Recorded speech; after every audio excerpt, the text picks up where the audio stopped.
اعظم کے ذاتی دوست ایم اے اصفہانی اپنی کتاب میں لکھتے ہیں 1935 کے گورنمنٹ آف انڈیا ایکٹ کے تحت پہلے عام انتخابات کے بعد 15 اکتوبر سے 18 اکتوبر تک لکھنؤ میں مسلم لیگ کا عظیم الشان اجلاس منعقد ہوا۔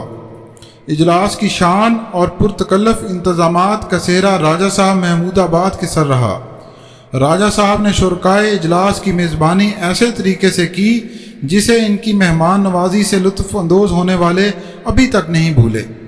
محمد علی جناح اور مسلم لیگ کے سرکردہ رہنماؤں کی تقاریر سننے کے لیے 50,000 سے زائد افراد جمع تھے۔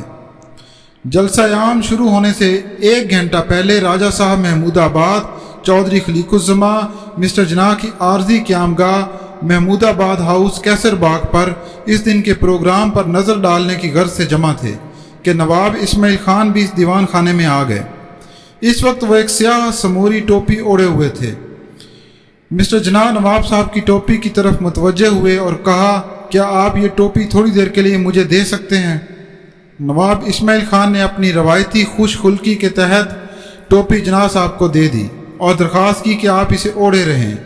مجھے یاد ہے کہ مسٹر جناح نے ٹوپی اوڑھ لی اور انہوں نے دیکھا کہ ہم سب اس کی تعریف کر رہے ہیں تو اٹھ کر ملکہ خوابگاہ میں چلے گئے اور آئینے کے سامنے کھڑے ہو کر ہماری رائے کا محاسبہ کرنے لگے۔ ہم میں سے کسی نے پھر کہا کہ قائد اعظم یہ ٹوپی اوڑھے رہیں اور اسی طرح اجلاس میں شریک ہوں۔ انہوں نے یہ تجویز مان لی۔ ہم سب مسٹر جناح کے ساتھ پنڈال میں داخل ہوئے تو لوگوں نے زوردار تالیوں اور اللہ اکبر کے فلک شگاف نعروں سے قائد اعظم کو خوش آمدید کہا۔ ڈائس، کرسیوں اور دریوں پر جتنے لوگ بیٹھے تھے وہ سب آہستہ یا بلند آواز میں اس ٹوپی اور شیروانی کی تعریف کرنے لگے جو مسٹر جناح اس تقریر میں پہلی مرتبہ زیب تن کیے ہوئے تھے۔ میں نے دیکھا کہ مسٹر جناح اتنے خوش تھے جتنے کہ وہاں پر موجود سب لوگ۔ لکھنؤ کے اجلاس کے بعد شہر کے بہت سے نوجوانوں اور معمر افراد نے یہ ٹوپی اوڑھنا شروع کر دی جو قائد اعظم کی بدولت راتوں رات مقبول ہو گئی تھی۔ ہندوستان کے مسلمانوں نے بہت قلیل مدت میں یہ ٹوپی اپنا لی، چنانچہ ملک بھر کے مسلمانوں میں یہ ٹوپی اتنی پسند کی جانے لگی اور اسے جناح کیپ کہا جانے لگا۔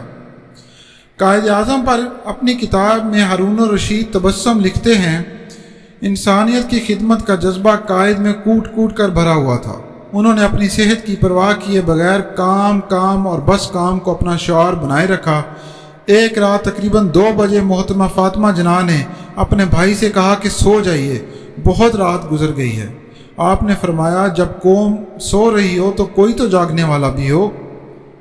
آپ نے بے لوث، بے خوف اور جذبہ ایمانی سے بھرپور قیادت کا مظاہرہ کیا۔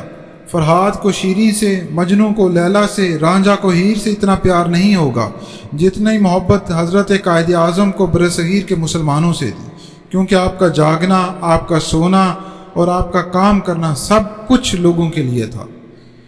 کراچی کے حاجی عبداللہ ہارون معروف سیاستدان یوسف ہارون اور محمود ہارون کے والد اور قائد کے ذاتی دوستوں میں سے تھے۔ ان کی بیگم نصرت عبداللہ ہارون کہتی ہیں، قائد اعظم جب بھی بمبئی سے آتے ہمارے پاس ٹھہرتے اور فرصت کے اوقات میں اپنے اس دور کے واقعہ سناتے جب وہ انگلستان میں تھے۔ انہوں نے ہمیں یہ واقعہ سنایا کہ ایک مرتبہ کرسمس کے موقع پر طلبہ و طالبات میں ایک کھیل کھیلا جا رہا تھا جس میں جیتنے والے لڑکے یا لڑکی کو دوسرے ساتھیوں کی ایک فرمائش پوری کرنا ہوتی تھی۔ قائد اعظم جیت گئے تو ساتھیوں نے فرمائش کی کہ آپ فلاں لڑکی کا ہاتھ تھام کر رقص کریں، مگر قائد اعظم نے اس کے جواب میں یہ کہہ کر انکار کر دیا، میں اپنی ہونے والی بیوی کے سوا کسی اور لڑکی کا ہاتھ نہیں تھاموں گا۔ وہ زندگی بھر اس اصول پر عمل پیرا رہے۔